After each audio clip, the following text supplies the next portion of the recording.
UFC Fight Night Figueiredo versus Benavidez Fight Island 2 just wrapped up, and what an amazing event and card it was. We're going to be going through the entire card, starting with the early prelims, ending with the main event, giving my reaction and breakdown for every single fight on the card, and my overall event recap as well. So let's waste no time getting straight into a reaction for our early prelim opener of Carlos Felipe versus Sergey Spivak. We had an undefeated guy in Carlos Felipe looking somewhat decent in that first round with the hands. Sergey Spivak just showed him what experience looks like, took him into deep waters, drowned him in that third round, completely annihilated him there, won the second round as well. I know there was some controversy over why Carlos Felipe had a round scored for him, but that first round was pretty close, and Carlos Felipe was landing some good shots. But with a belly like that, when you are as wide as you are tall, you are not supposed to go 3 rounds, and as a rule of thumb, I'm not picking morbidly obese fighters anymore. I learned my lesson from Jan Vellante. I thought he was going to go out there and TKO Maurice Green, looked like he was on his way to doing it,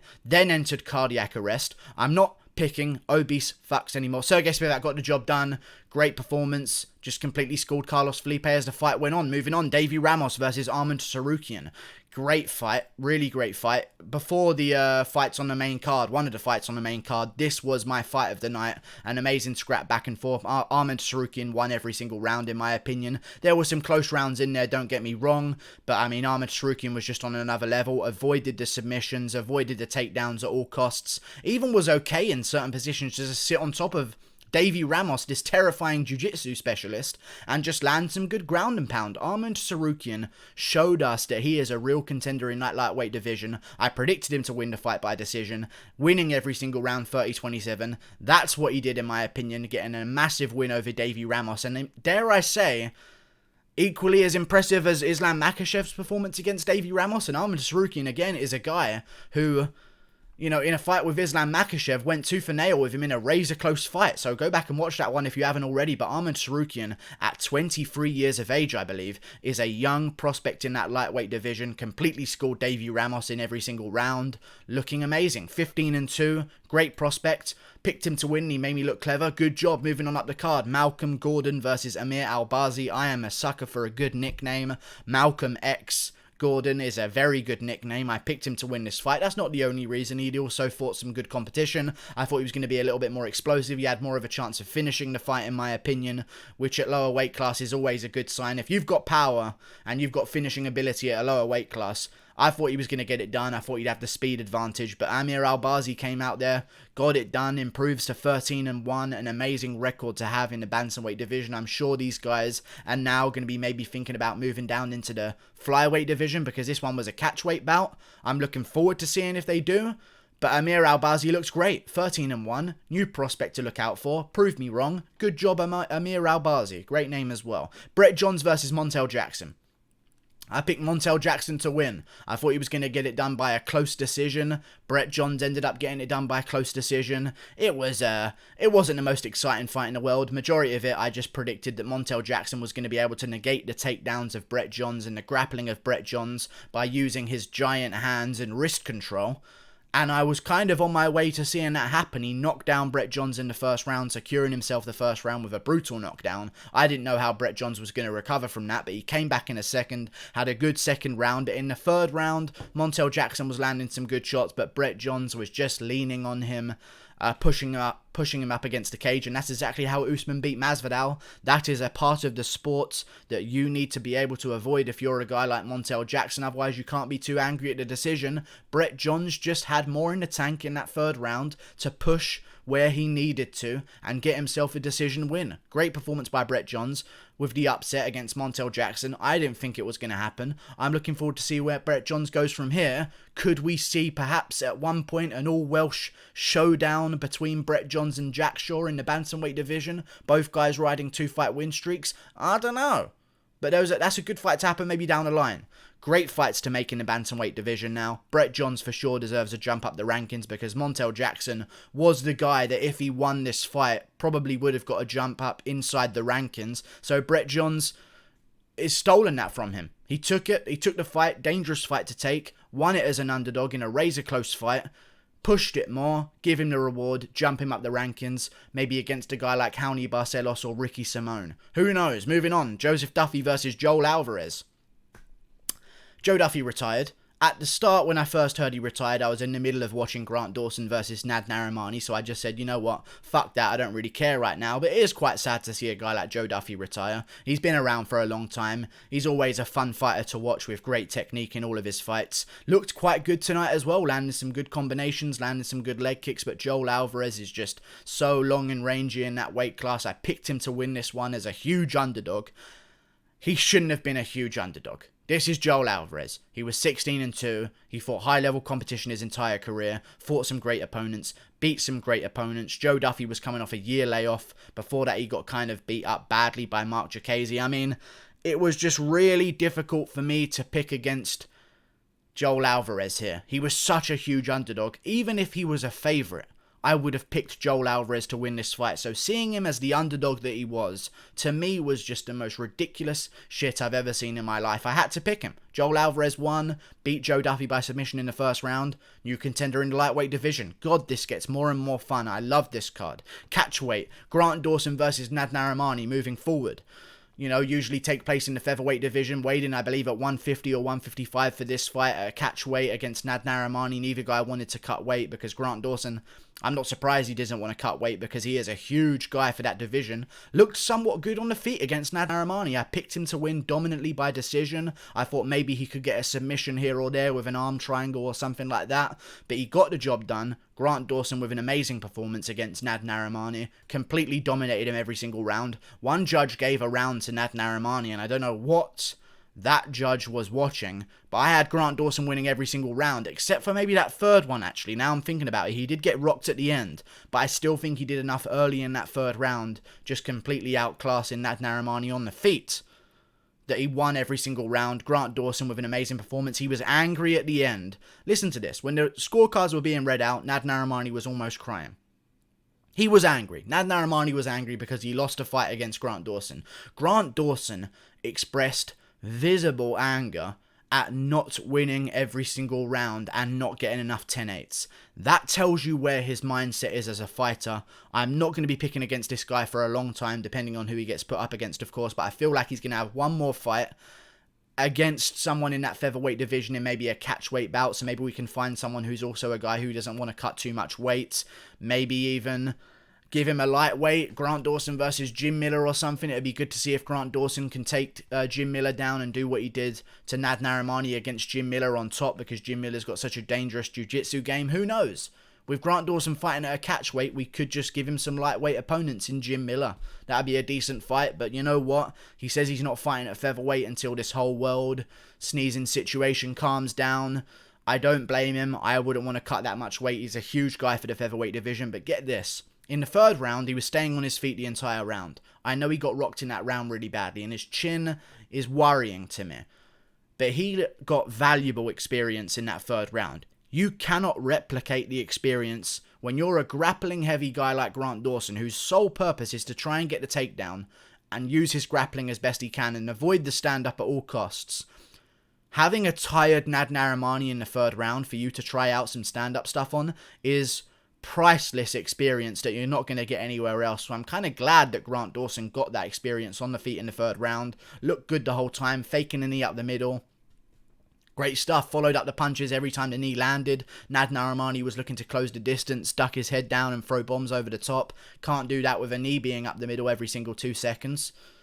Grant Dawson had the perfect game plan. Landed good body kicks, landed good leg kicks as well. Hurt his foot at one point, but then immediately went for takedowns whenever he was in any kind of distress. Great job from Grant Dawson. Moving on up the card, I picked him to win as well, by the way. Roman Dolidze versus Kadis Ibragimov. I picked Kadis Ibragimov to win the fight. I thought it was looking good for him. It was looking pretty good, but then Roman Dolidze came out there, landed the knee to the face, you know, Aljamain Sterling, Marlon Moraes style, was supposed to land the kick. He landed the knee. These things happen in MMA. Don't worry, Kadis Ibragimov. You are going to be cut from the UFC. So actually maybe do worry, because your family might be hungry real soon.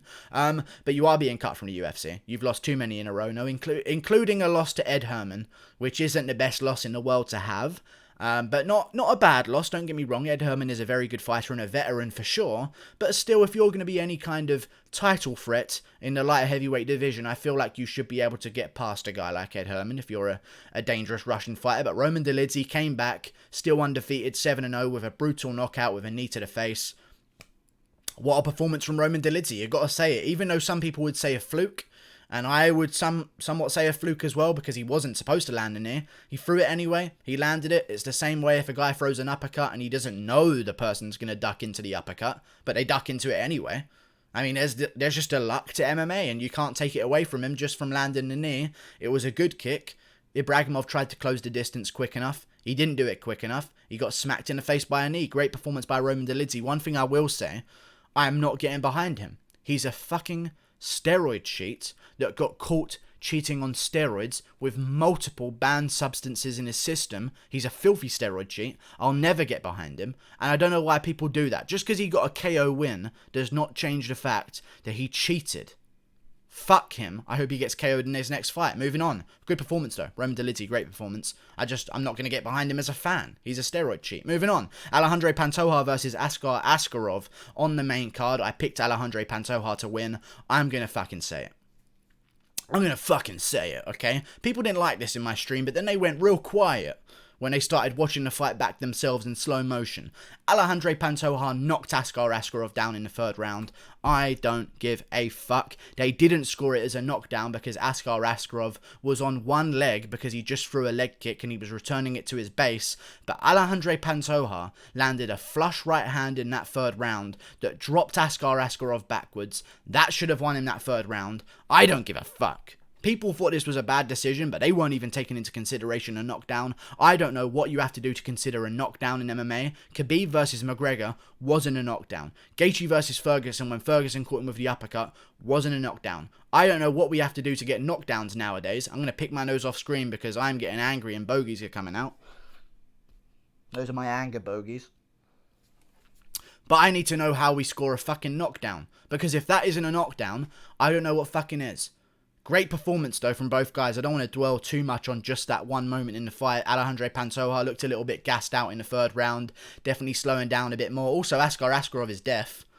I didn't know that at all. So that's news to me. Great performance from him. I guess I give him a little bit more props for battling through what he's battling through, still being undefeated, even though he kind of got gifted a draw against Brandon Moreno. I thought he lost that fight. Alejandro Pantoja looked good. Submissions in the first round definitely won him that first round, in my opinion. I mean, Askarov was doing good. Maybe if he was landing some good ground and pound, I would have given him that first round. But Pantoja almost had a triangle, almost had an armbar, almost had a leg lock, took the back at the end and was trying a rear naked choke that was very close. You got to give Pantoja that first round. Second round goes to Askarov. Even though Pantoja took his back at the end, Askarov's control, even though without damage, was good control. He was controlling the entire round. Round 2 goes to Askarov. Askarov outlanded Pantoja in round 3.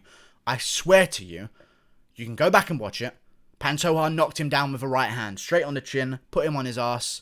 Askarov recovered real quickly, but fucking Pantoja landed clean on his chin, put him backwards. I don't care if Askarov was recovering from a leg kick. Pantoja threw a punch, it connected on Askarov's chin, and he fell backwards and hit his head on the canvas. Not like he slumped to a knee, and I don't care. People are going to be angry about this. I'm not salty about other losses that I didn't predict correctly on this card. He should have gotten the third round. He knocked him down. Just because a guy is on one leg does not automatically make it a slip. That is nonsense. Otherwise, you know what people are going to start doing from now on? They're going to start hopping around the fucking octagon. They are. They're going to start hopping around. If you knock them down, it doesn't count. Doesn't make any fucking sense. If you get cracked on the chin and fall backwards that hard like Askarov did and smack your head off the back of the canvas, it's a knockdown. They should have given it to Pantoja. They didn't count it as a knockdown because Askarov was recovering from a leg kick. Whatever that fucking means. He threw a leg kick. He brought it back to his base. It didn't quite touch the floor. But that, if you get hit with a punch on one leg, if it lands clean on your chin, you're going to get knocked down. That's not a slip. Nothing to do with a punch hitting your chin as a slip, but still, they gave it to Askarov. A great performance nevertheless. Definitely won the majority of that third round anyway, and honestly, I'm kind of glad that they gave it to him anyway, because he's an undefeated up-and-comer. Dawson Figueiredo, who we'll talk about in a second, has already beaten up Alejandro Pantoja for 3 rounds, so maybe I'll calm down about it.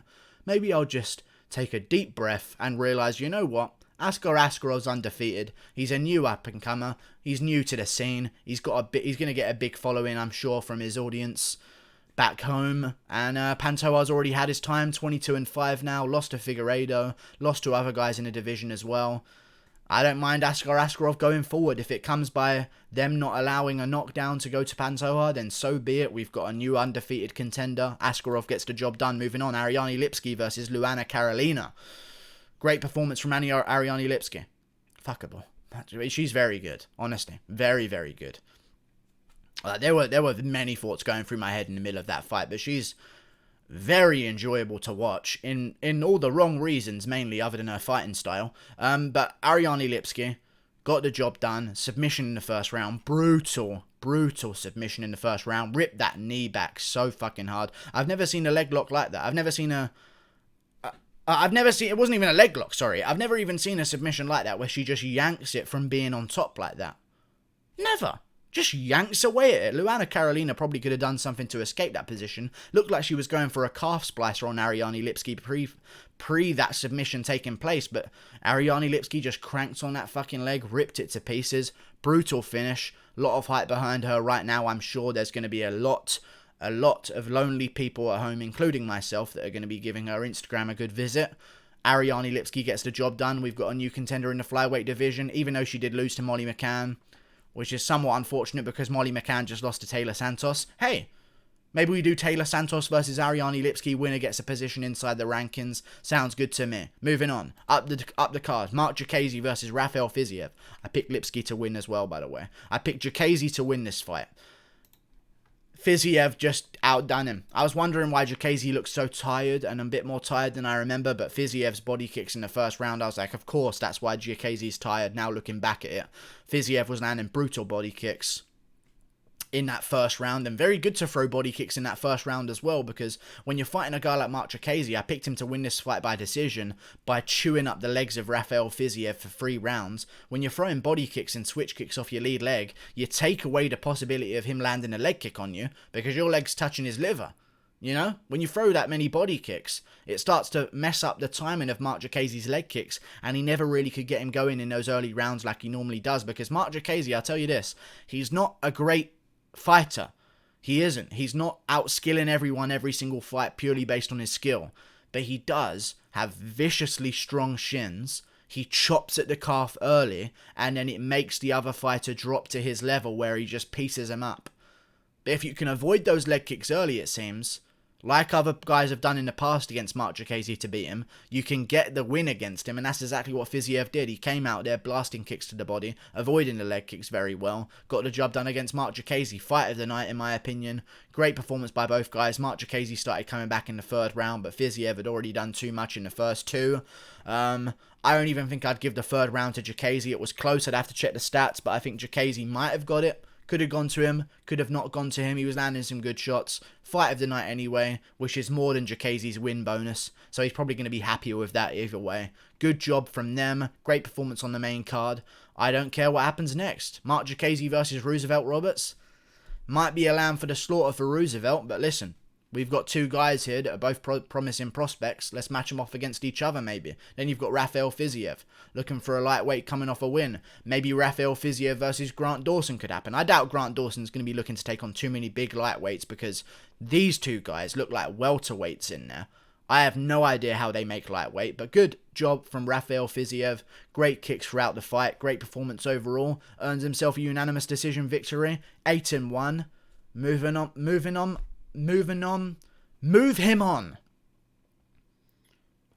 What the fuck? Move him on. Up the rankings. Jesus, what's wrong with my brain? Rafael Fiziev versus Lando Veneta. Rafael Fiziev versus another lightweight coming off a win. Sign him up. Let's make it happen. I want to see him stay active, much like Khamzat Chimaev, who's got another fight on the island coming up soon next weekend. Moving on, Jack Hermansson versus Kelvin Gastelum. This is a great way to end the night for me, because until right now on the card, I wasn't doing too good with the predictions. I was positive on predictions. I might have been even, actually, because of the Pantoja versus Askarov thing. But this really saved me. I picked Jack Hermansson to win by submission in the first round. He made me look very clever indeed. Raised my IQ points by about 20, just with this one submission win. making me look like an absolute genius. Thank you, Jack Hermansson, getting the job done against Kelvin Gastelum, looking sensational in the process. Went for a trip, was looking good on the feet before that as well. Had a cut under his eye even before the performance. So he got out of the fight without even opening up the cut underneath his eye. Looked amazing. Great performance against Kelvin Gastelum. Destroyed him. First round submission. Gastelum reversed the takedown. Very good of him to do so. I thought he should have been a little bit more urgent. You can't just chill on the ground with a guy with the level of jiu-jitsu of Jack Hermansson. I feel like people underrate him. He's not Brazilian. I get it. You know? He's not Brazilian. He doesn't look too nerdy. He doesn't have a weird blink like Ryan Hall. But he can fucking submit guys, and his jiu-jitsu is world class. Start giving Hermansson the respect he deserves. I knew he was going to go out there and completely annihilate Gastelum in the first round by submission. That's exactly what he did with a heel hook in the first round. Give him the respect he deserves. He went out there and out-grappled Jacare Souza for 4 rounds on a week's notice. Why don't people fear his jiu-jitsu? Gastelum was too careless. Way too careless. He probably could have got out of that situation on the ground at one point and just completely avoided the ground whatsoever and made Hermansson stand back up. But you know what? He got caught relaxing. You don't do that with a guy like Hermansson. He's going to submit you in the first round. Hermansson gets it done. He called for the Whittaker versus Till winner. I like Hermansson. That ain't happening. You're going to fight the winner of Shabazian versus Brunson, and the UFC is going to pray to the gods that Shabazian beats Brunson and KOs you.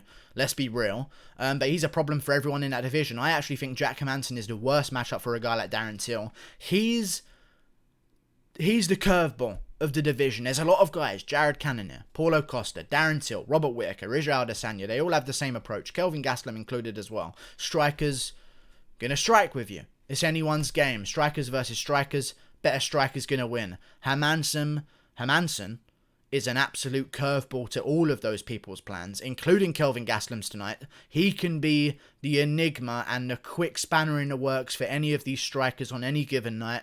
I think he has a real good chance of beating everyone in that division. I know he lost to Jared Cannonier, but he was doing good before the KO, winning that fight before the eventual one shot that Jared Cannonier landed on his chin. Hermansson got the job done. Moving on up the card, Figueiredo versus Benavidez 2 took place in the main event. I picked Figueiredo to win by first round finish. He got the job done by first round finish. I just thought after watching the first fight, there was no way I wasn't going to pick him. It was just too obvious. People acted like, I didn't say this in my full fight reaction video that I did on my channel, by the way, that you can go check out where I talk about this a bit more in depth. People acted like in the promo that it was all Benavidez until the headbutt. And the only reason Figueiredo won was because he landed the headbutt, he missed weight, and then he got the big punch, and it was all a fluke. The first fight was Figueiredo walking down Benavidez, eating every shot Benavidez had to offer, and landing shots to the body back, opening up the headshot. Benavidez was running forward head first. That's why the headbutt happened. It wasn't Figueiredo's fault. Figueiredo recovered, smacked him on the chin, and KO'd him. It was going to happen again. Because you know what this fight was? It was an exact repeat of the first fight. To predict, I predicted Benavidez to win the first one. This was exactly the same fight, but this time, Benavidez is a little bit older, is 1 KO deeper into his career, scar tissue on his forehead. Nothing was in Benavidez's favour in this rematch, and Figueiredo went out there and just molested him. Molested him for everyone to see. He hit him with the Chris D'Elia special. All over the octagon. Every single corner of the octagon, Benavidez was in trouble in. Everywhere he went, it was just a hunting. I watched a hunting take place. Figueiredo walking down Benavidez, no fear of anything Benavidez had to offer whatsoever. I think Benavidez landed 1 punch in the entire fight. Let me actually check the stats. He landed 18, but those were like some punches behind him while he was getting rear naked choked. The only real ones he landed on the feet, I'm going to say, were about 2 or 3. Figueiredo just walked him down. Has the better chin, has more power. I swear, someone needs to make a highlight reel video of him, or just a reaction of this fight where they play Jaws music in the background, because the power is coming. The punch will happen. He will get you with that ridiculous flyweight KO power. He said it himself. He's from the Amazon of Brazil. He's from the something islands in the north of Brazil, where their wild animals are. And he said it in his post-fight speech, he inherited the power from the wild animals he lived with in the Amazon. I am on board. That's the flyweight champion right there. Not this dancing around good footwork, because as much as it's really cool to watch for a hardcore fan, for Demetrius Johnson to do good footwork and throw a guy up into an armbar and all that good stuff, and Cejudo to do good as well and look really crisp and clean, what we've needed in the flyweight division for a longest time to break the barrier that flyweights are boring is a little savage. And that's what Figueiredo is. Figueiredo, even though I know how good these fighters are at flyweight, is the only terrifying flyweight. If I saw Joseph Benavidez in my room at night, well, actually, that would never happen. I don't know why I said that, but still. If I saw Benavidez, let's say Benavidez was on PCP, I left my garage door open, and my name was Anthony Smith, and Benavidez was in my house at night, I'd probably fuck him up. No, I wouldn't fuck him up, but I'd have confidence in myself looking at Benavidez that I'm going to fuck this dude up. Even if I didn't know that Benavidez was a world-class fighter, I'd look at Benavidez in my house and I'd say, you know what? I'll fuck him up and let's get straight into it. Even if I wouldn't be able to do so, I would believe that I could based on the look of him. Figueiredo, with his fucking hairstyle and his weirdly low body fat percentage, if he was in my fucking house at night, I would just jump volante myself and go into cardiac arrest, and hopefully somewhere Herb Dean is around. I don't know how Herb Dean's going to be involved, but he would then come in and call off the fight with this home intruder, because Figueiredo's terrifying. He's terrifying for a flyweight, and that's exactly what we need. A mauler, a hunter, a little savage. No more footwork, no more intricacies of the fight game that the hardcores have to understand. We need to appeal this division to casuals, and what better way to attract the casuals than a 5'5" guy flattening people out cold and annihilating them. Divas and Figueiredo looked amazing, making me look very clever again, by the way. I picked him to win by first round finish. Moving on to nothing. Like and subscribe. Thank you for watching. There's no more fights on the card. I don't know why I said moving on. Click that button there. Good. Bye. See ya.